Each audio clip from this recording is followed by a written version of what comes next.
Isn't it interesting? The world is turning against Facebook, and all that it took to discredit the globalist Mark Zuckerberg and his entire network was Donald Trump running for office and using Facebook data as part of the campaign.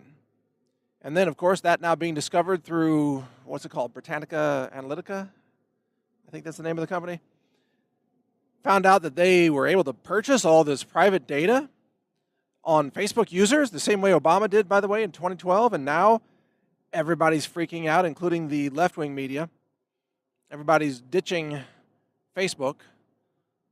What was it? I saw a headline today that Playboy magazine deleted their Facebook account, and Elon Musk deleted his a few days ago. And probably we're going to delete our Facebook account at some point too.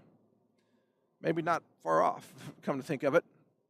The thing is, Facebook has now been, no one trusts Facebook anymore. Everybody knows now that Facebook is a spy network front end that spies on you and gathers all your private data. And if you run the Facebook app on your phone, oh my God, it gathers up all your emails, scans them everything that you send or receive. It tracks who you call and how long your call durations are. The app tracks your location, where you are, where you've been. Every app, every tool, every utility is tracked by Facebook. All your search terms, everything. It's almost as bad as Google, but of course Google tracks a lot more stuff, like all the videos you view on YouTube and all the Google different services that you use, the AdSense and the AdWords, tracking all the web pages you visit and so on. But Facebook's going down. I'm starting to see that Facebook is headed for collapse. Not just regulation, but collapse, abandonment by most people. That's what I'm starting to see with Facebook. It was something that was unimaginable a month ago. This Britannica Analytica has changed the entire public perception of Facebook. And what has come out is that Zuckerberg lied, of course, when he said, I think in 2009, he said that, they weren't going to share your private data or sell it to anyone. You're going to be protected. Nonsense. Facebook has and always will be a spy network front end to surveil you, to psychographically profile you, to abuse, exploit the information that they gather on you, and to use that information against you, to influence you in a way that is contradictory to your self-interests. That's what Facebook is. And that's why I've never used Facebook for anything personal. I've only ever used Facebook to promote articles and promote content that we have on our websites. You'll notice that I've never used Facebook to interact with friends or family or talk about personal things like, hey, I'm traveling this weekend over here. No, none of that. Never use it for that. So they've never been able to profile me via Facebook, and I've never installed the Facebook app, by the way, because that slows your phone down too much anyway. That's because it's scanning everything. So now Zuckerberg, who at one point not long ago, I think it was last year, was being encouraged to run for president. And he was seriously considering that. And he's one of these young people who think they know everything, think they have it all figured out. And he's about to become irrelevant, frankly, because if people stop using Facebook, which can happen instantly, people just change their minds and stop using it, the network has no value. It doesn't produce a product, it doesn't do anything, it doesn't manufacture anything, it doesn't have any special technology that is inherently worth billions of dollars by itself. The only thing it has is a bunch of people volunteering to come on board and use it. And if those people change their mind, the value of Facebook goes to zero. It's already lost billions of dollars in public stock valuation since this scandal broke, and it's probably going to plummet even further. But think about MySpace. There was a time when MySpace and Facebook were competing to be the dominant social media platform. MySpace lost, and its stock crashed, and it became, I don't know what is it today? A profile for like music, independent musicians maybe use it. I don't know who still uses MySpace. I don't even know. But it certainly didn't succeed like Facebook did in terms of its reach and number of users. Doesn't Facebook have more than 1 billion users? I think it does, or it did. Well, it's those users that give it value, and Facebook has also engaged in extreme censorship. And that's been angering the users because people don't want to be censored. They don't want their feed censored on Facebook.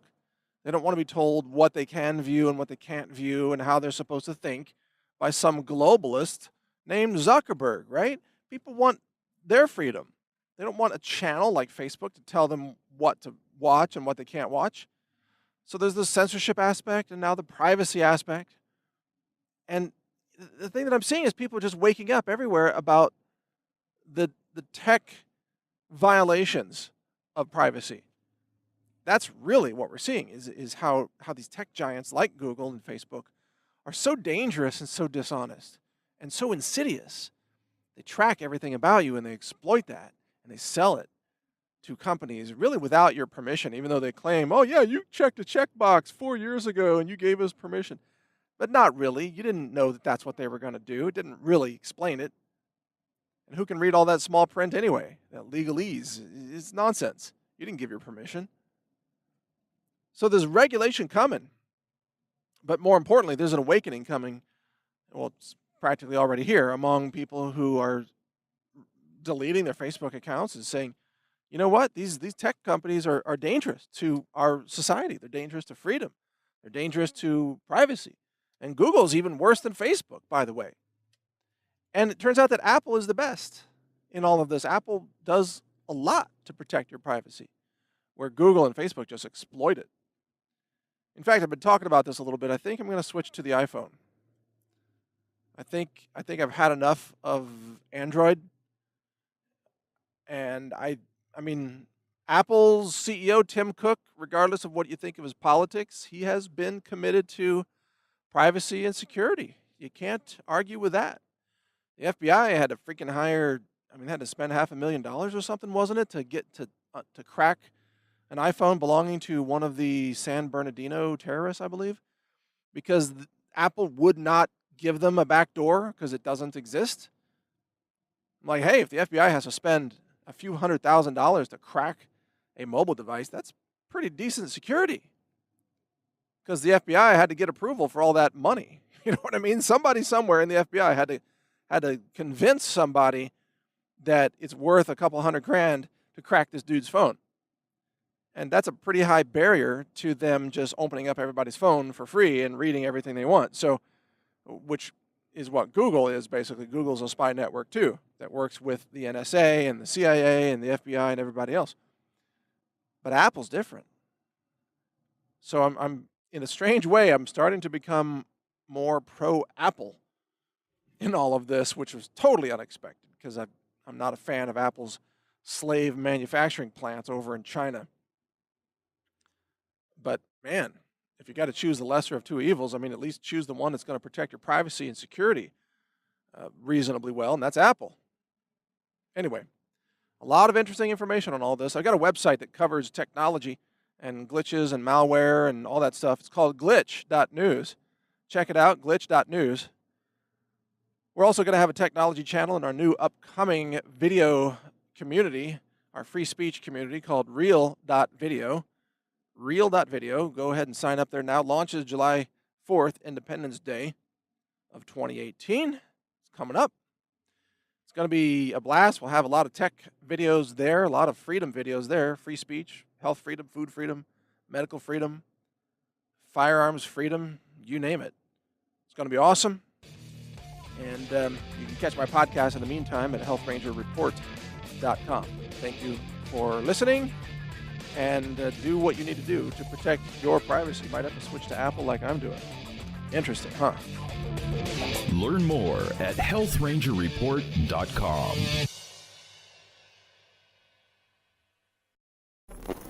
Thank you for watching. If you want to support our mission, visit us at healthrangerstore.com for the world's largest selection of lab-verified superfood and nutritional products for healthy living. It's at healthrangerstore.com.